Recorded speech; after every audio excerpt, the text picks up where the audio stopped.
Nobody knows why the Targaryens first came to the island of Dragonstone. Old Valyria was then at the height of its power and the center of the civilized world, which ended at the Narrow Sea. Westeros was a filthy backwater with 7 kings squabbling over borders and minor glories. So much for progress. The island itself was and is nothing.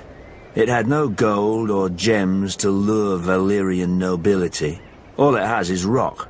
Mostly a shiny black stone, too brittle for war and too sharp for building. The Targaryens called it dragon glass. I call it useless.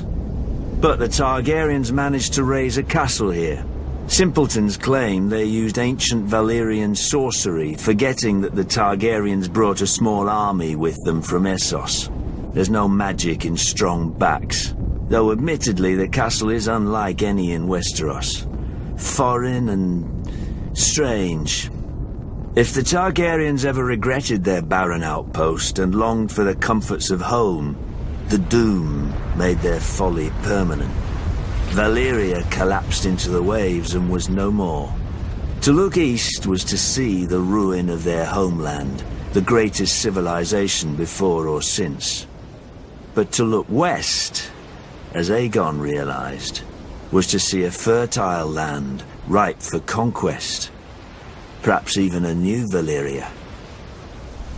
Though good for little else, Dragonstone was the perfect staging point for Aegon's invasion of Westeros.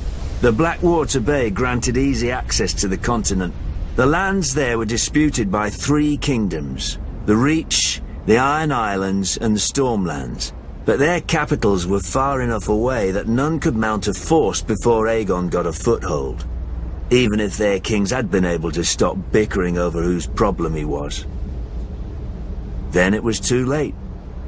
Aegon had chosen his first camp well, with the bay to the east, the river to the south, and open fields to the north and west. His army would be impossible to take by surprise. A perfect site for an invasion, and one day, his capital city, King's Landing. The Doom had taught the Targaryens the prudence of refuge.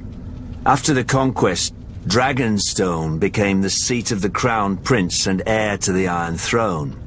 It would serve them well, and me ill, 300 years later, after my brother Robert Baratheon rebelled against the Iron Throne and the Lannisters slaughtered the Mad King Aerys and his royal family. Robert dispatched me to deal with the last surviving Targaryen children, but before I arrived, a loyal knight smuggled them across the Narrow Sea to safety. Hatred for the Targaryens blinded Robert. Unjustly, I was blamed, and stripped of our family's castle of Storm's End, and given Dragonstone in its stead. Over the years, whenever I demanded my rights restored, Robert would remind me of the island's royal pedigree and pretend he was doing me honor, as if I were one of his tavern girls to be so easily deceived and dismissed. But Robert is dead, and I, Stannis Baratheon, am the rightful king of Westeros. Let the usurpers and traitors sit on the Iron Throne. From Dragonstone, I will be the dagger at their throat.